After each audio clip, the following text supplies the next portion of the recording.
Hello. Okay, so I have mentioned in the previous video that I have wanted to take the time to go through this, which I know is upside down. This, Shepherd the Flock of God. Let's see what's in this secret, confidential manual.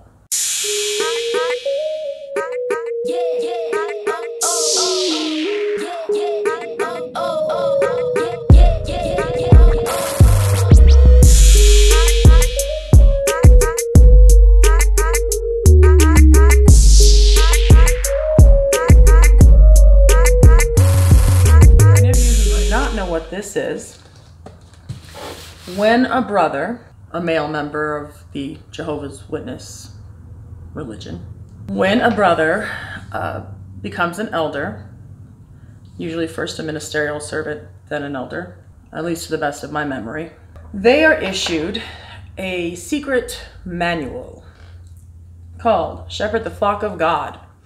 And in this manual, it details the do's and don'ts for almost any scenario under the sun. And I say almost because I believe there's some things they left out or are a little vague about. And this is one of the reasons when I do eventually release my video of the difference between a religion and a cult, one of the items that I touch on is transparency. Is the information given to the rest of the world the same information that the congregants receive? And is the information that the congregants receive the same information that the elders receive? Or are they all told something a little different? Is there secrecy? This manual is not something that I was aware of while I was a Jehovah's Witness. In fact, it wasn't something I was aware of 10 years after I left the religion. It wasn't something I was aware of 20 years after I left the religion. No. I'm a little slow. Just found out about it last year. All right. Let's start with the introduction. As an appointed elder, you have the serious responsibility to shepherd the flock of God under your care. Some of the main things that jump out to me is that they want to assist all to be completely united in the same line of thought. This publication is copyrighted, but note the next word, confidential, and my little note, no transparent. I think that's what my no voice sounds in my head. No transparent, except I'm pretty sure I meant to say not transparent. And yes, I write like shit. Anyhow, I thought it was notable that if an elder is deleted for reasons other than moving to another congregation with favorable recommendation, he should turn over this publication to the Congregation Service Committee to be destroyed. This would not be the first time that they burn or destroy literature. This book is very much under wraps, and you can see the seriousness of it. We will get into later who's allowed to make copies of it, who's allowed to bind it, determined by whether or not you have a penis or a vagina. Let's move on. And we're going to start with chapter 8, and I'll tell you why. I started reviewing from the beginning of the manual, and the result was 45 minutes of me sleeping on camera. But I will break down what you missed in the table of contents. How the elders work together as a body. The main thing that jumps out of me on how elders work together as a body is they must obey direction from the faithful and discreet slave, the governing body. Chapter 2, Congregation Service Committee, then the coordinator of the body of elders, the secretary, the service overseer. There was basically just a lot of descriptions of the different positions, and they are boring as fuck. Sorry I keep cursing. I will put up a little indicator when that's about to happen. The indicator is I'm talking. That's how you'll know. Appointment and deletion of elders, and that's where we're going to start. I'm going to be the first to tell you this isn't the juiciest stuff ever, but it definitely explains how the elders work, what's expected of them, and eventually how they manage situations. There's a reason I've become a little obsessed with this book. Offended is probably a better word, because while I was a Jehovah's Witness, I really truly believed that the elders made decisions based on the Holy Spirit and guidance that they received from Jehovah. I just envisioned these men that just had so much weight on them, and they do, in both contexts of the word. But they had so much weight on them, and how hard it must have been for them to make decisions, and that's why I was convinced that clearly Jehovah was helping them. No, I really, really, really believed this. It's so embarrassing. But I learned soon after my own judicial committee, that's what had convinced me that they were not led by Holy Spirit. And probably like many of you, I thought it was just my elders. And it wasn't until I discovered the ex-Jehovah's Witness community that I realized how universal that naivety is. And it was much, much bigger than me. So then when I found out that they had an actual manual that they line by line go by, that they determine how to make decisions, and it has nothing to do with Jehovah reading your heart, needless to say, I was pretty pissed off. So, let's do it. Each elder should personally review the inspired qualifications found at 1 Timothy 3, 1 through 13. I'm not going to read all of these scriptures, but I am going to pick apart 1 Timothy. This statement is trustworthy. If a man is reaching out to be an overseer, he is desirous of fine work. The overseer should therefore be irreprehensible. I know how to say it. Should be irreprehensible. A husband of one wife. I immediately thought that curious because it indicates more than one wife is okay. But to be an elder or ministerial servant, you can only have one. Moderate in habits, sound in mind, orderly, hospitable, qualified to teach, not a drunkard. I believe that many of us ex-Jehovah's Witnesses will let any of you know, whether you're in and just naive to it, or if you're studying with them, and please stop doing that right away, that there is plenty of drinking in this organization. Yes, even amongst elders and ministerial servants. Not violent, but reasonable. Which I found very interesting because one of my brothers actually spent most of his time over at one of the elders' houses because his best friend was the son of one of our elders. And it wasn't until very recently that he was talking about how this elder was physically abusive to his wife. So maybe these are just preferred, but not required. Oh, makes sense. If you look back to this paragraph, each elder should personally review the inspired qualifications. No, so it doesn't say it's required. It just says they should personally review it. I've reviewed it. I'm ready to be an elder. All right, let's move on. After the meeting, open with prayer. We know that. Read aloud from the Bible. We know that. Those being considered should measure up to a reasonable degree, not significantly lacking in any of the requirements. So slap your wife around a little bit from time to time, especially if she leaves spots on the glasses. It's reasonable. All right, natural ability does not qualify the brother for appointment. And I'm going to say the reason why this is importantly expressed is because there are people who are natural leaders, natural problem solvers, natural teachers. They don't want your natural gifts. They want you fully indoctrinated. That is the main qualification. You have to be fully in line, fully in understanding, fully committed to everything that they say. They don't care about your natural ability. Number 4, though it is the brother who must measure up to the scriptural qualifications, you should also consider the spirituality of those in his household. Is his wife baptized? Is she a good example? Is she spiritually weak? Is he doing what he reasonably can to assist her? Is he making family worship a priority? Are his minor children well behaved and believing? And you see how that's in quotes. He is judged entirely by his family, and I love how they have the word believing in quotes. Are his children believing? The fact that they put it in quotes, they're doing my job for me. If they could also take the time to put religion in quotes and a few other words, we might be on the same page.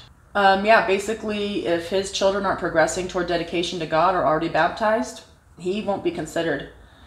And do his family members participate in congregation meetings to a reasonable extent? I am telling you, they saturate your entire life.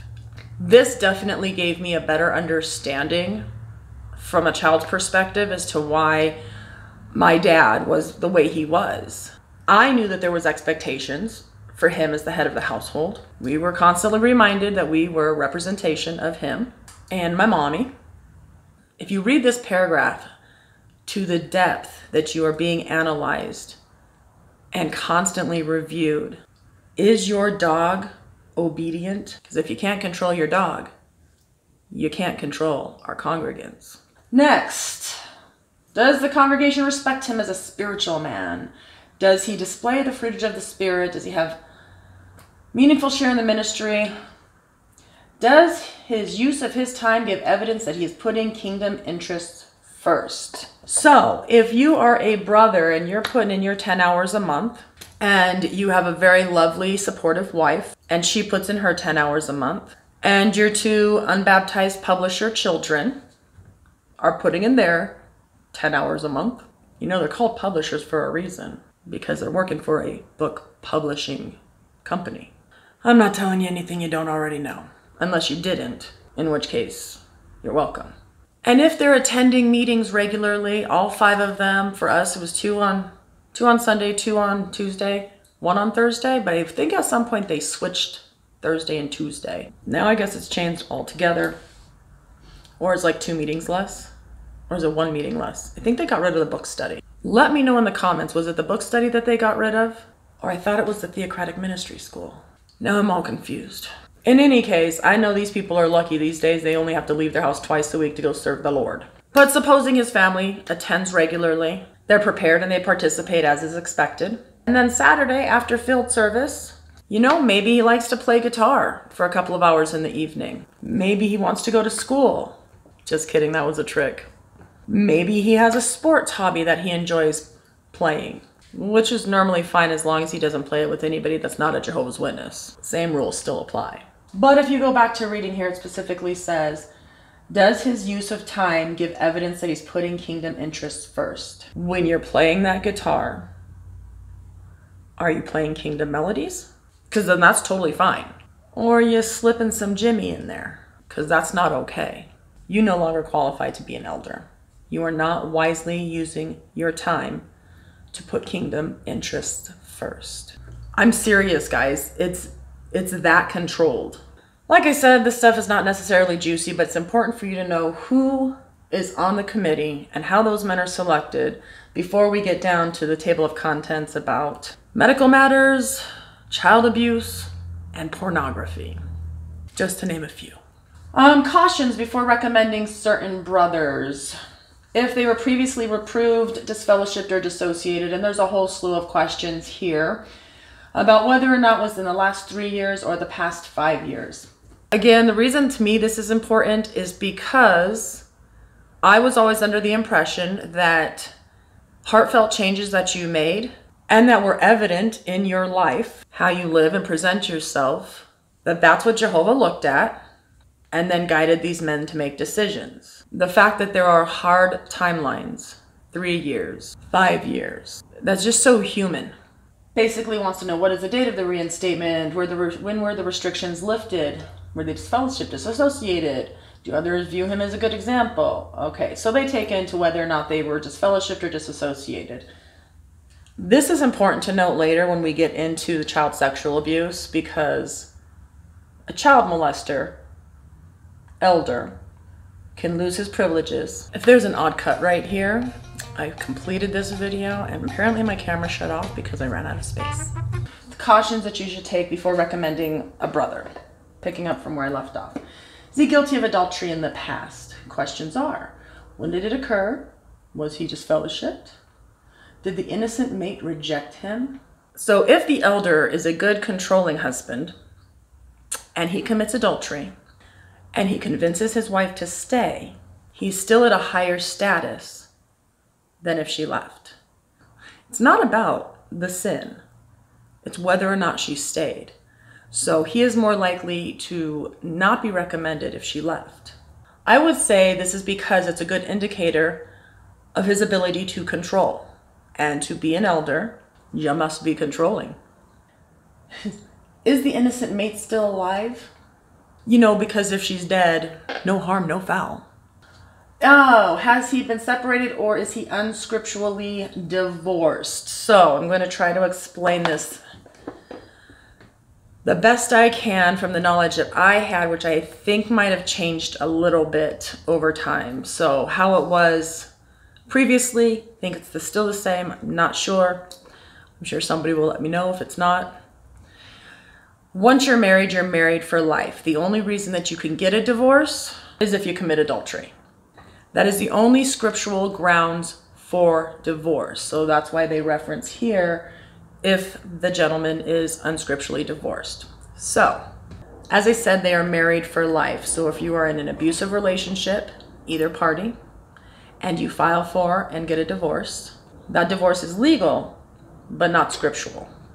For instance, you could poison your husband repeatedly with the intent to kill him, but he doesn't die.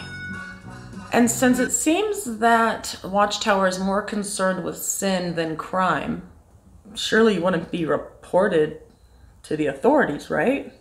But in any case, your husband can't divorce you. So if you're going for the life insurance, try again, because he can't divorce you and become an elder. And if you can't become an elder or a ministerial servant, what else you got? When I'm talking at this point about people being appointed, I'm just going to use the word elder, because elder and ministerial servant is just a mouthful, and God knows you can get disfellowshipped for having a mouthful. So I'm just going to use the word elder. So yes, if you have been unscripturally divorced, likewise, if your wife is beating on you and you decide to divorce her because you have the right to protect yourself, there's a good chance that because you are still spiritually married, that you would not be considered for a position. Forget the fact that you were concerned with your safety. That does not come first. Spirituality first, physical safety, never if ever. Please stop studying with them. It's control, control, control. They have to be involved in every little aspect in your life. And this is nothing compared to when we start talking about sex. That one's coming. If he served as an elder or ministerial servant in the past. So, with the exception of changing congregations, there is no forgivable reason for you to have stopped being an elder. So, for instance, there's a gentleman who was he was an elder suffering for PTSD and severe alcoholism. And he went to the elders because he was feeling stretched thin. He knew he was not in the right frame of mind, and he told them, I can't handle this leadership anymore. I've got a lot going on. I'm suffering from severe depression. They told him to pray on it. That's the answer for everything. And he prayed on it and insisted he was not responsible enough to be in this position any longer. Within the course of the next year, he was eventually disfellowshipped for his spiritual weakness, and they used his alcoholism as the tool for which to disfellowship him. So rather than looking at this as a strength, identifying a problem and wanting to tend to that problem, they see it as a weakness. There is never a good reason to step down. Then also they're going to question, if you've been baptized for many years, why are you only just now being recommended? Because if you are not stepping up to the plate right away, doesn't matter what it is. That's a strike against you. All right, let's move past some of this boring stuff. The whole book? Let's take a look at the questions that they ask you, since no one ever lies. Is there anything from your past, even before baptism, or in your personal or family life that disqualifies you, that would prevent you from accepting this appointment? Is there any reason why your appointment should not be announced to the congregation? Have you ever been involved at any time in the past with child sexual abuse? Well, brother, now that you bring it up, I've molested a child or two in my time. We appreciate your honesty, brother. A part of me thinks that they add this so they can point out, if the confidential manual ever got out, that they can say, this is something we focus on. We asked, he said no. Let's take a look at situations that require a review of the appointed person's qualifications. So, you've made elder. made ministerial servant. Surely there's some severe things that you could do to lose that status. I mean, if I had a cult, which would be way cooler than this one, yeah, I would definitely have standards for the people that I am appointing to run my congregations. So again, I'm not criticizing that they have standards. Let's see what these standards are. If a member of his household gets involved in serious wrongdoing, you need to review their qualifications. So this one I can attest to personally. As you may or may not know, if you're new, welcome. Don't forget to subscribe. Then you will know that when I was 14, I was accused and guilty of serious wrongdoing. And one of the questions they asked, so it's not just me that will pay the consequences. My father, who was responsible for me, will also pay the consequences. One of the questions they ask here, basically, is he managing his household? Okay, I get that. I work in finance, and I don't necessarily know that I want to have a financial advisor who struggles with their own budget. However, it goes deeper than that, because one of the questions they ask, if one of his children was guilty of serious wrongdoing, that was me, are the other children doing well spiritually? So in my case, this question was posed to my parents, and what the solution was in order to keep my siblings safe from my evil 14-year-old self, was that I was removed from the household in order to not influence them in any way. So they sacrificed the one child for the betterment of the whole. If you are studying with Jehovah's Witnesses, you have to be prepared to do this. So I want you to look at your children and decide which ones you're willing to give up if they make a mistake. Help me! Mom!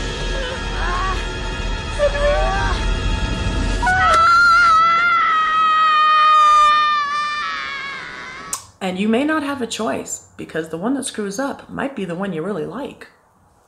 Question his qualifications if he allows a disfellowshipped or disassociated family member to move into his home. Despite the fact that they say they don't shun, specifically it says here, if you want to be around your family member because you want to have association with him, that's bad.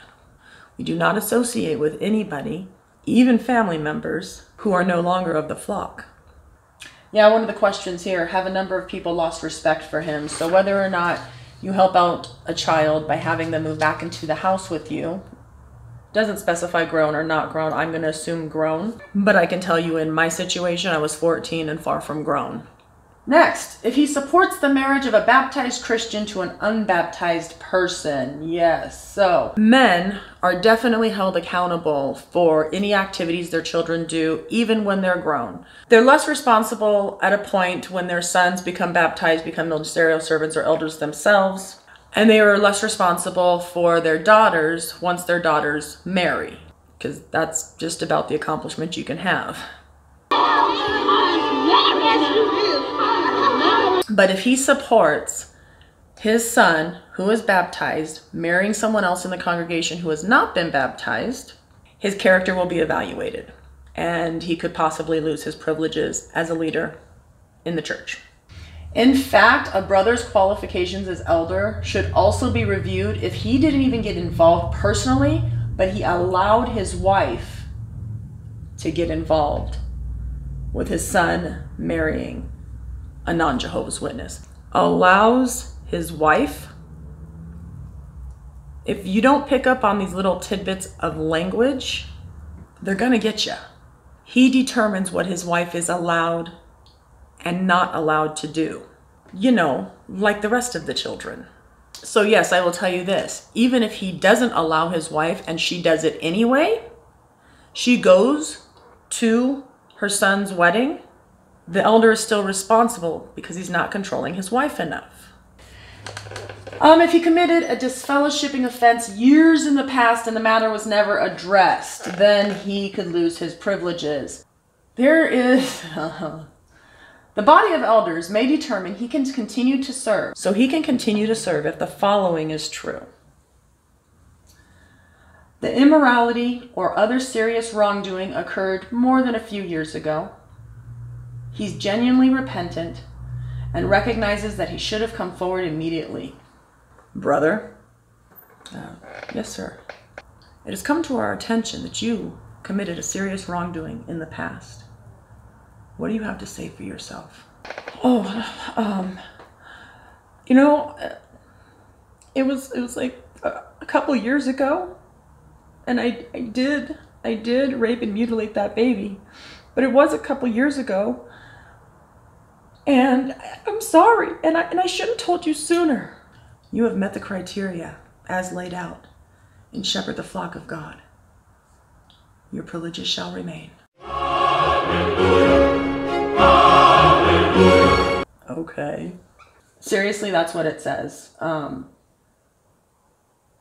I'm all about forgiveness, and when they say serious wrongdoing, it could have been that he smoked a cigarette 3 years ago and never told anybody. But when you go into further examples of what they're talking about, serious wrongdoing, for example, the sin may involve past child sexual abuse, which means that he would not qualify for many years.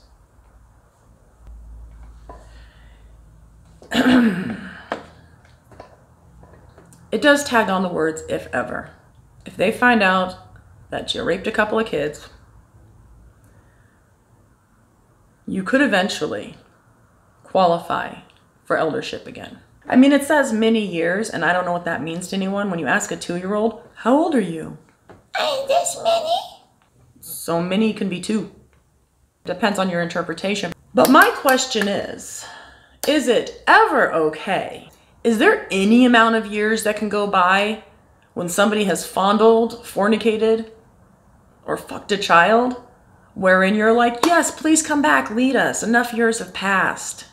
If you happen to be studying with the witnesses, I am not lying and exaggerating. Any of these other channels that you're watching, we are not lying and exaggerating. We are not setting out to be hurtful to anyone. We're trying to protect you and your kids. I completely, again, it's just repulsive.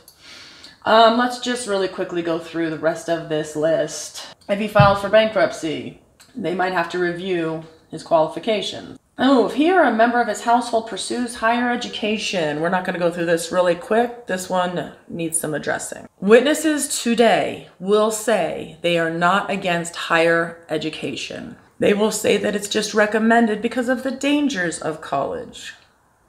One brother likened his experience in a university setting to being in a house that is on fire.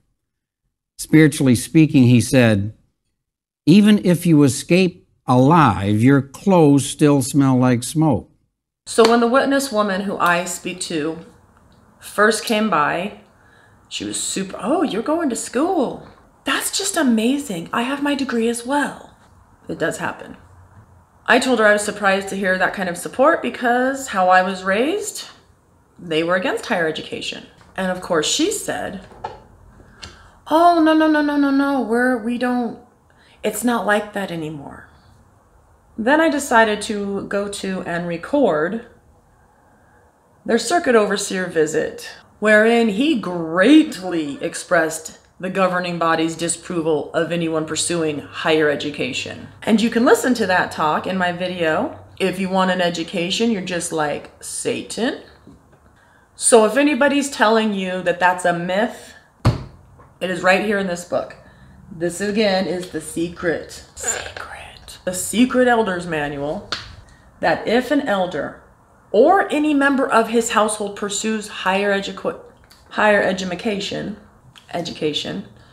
if he or anyone in his household, if his daughter gets a scholarship to go to veterinary school and she takes it, he could lose his privileges as an elder.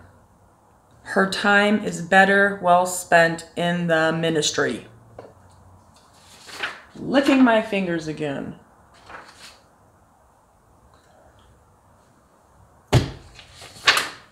The rest of this is pretty mundane.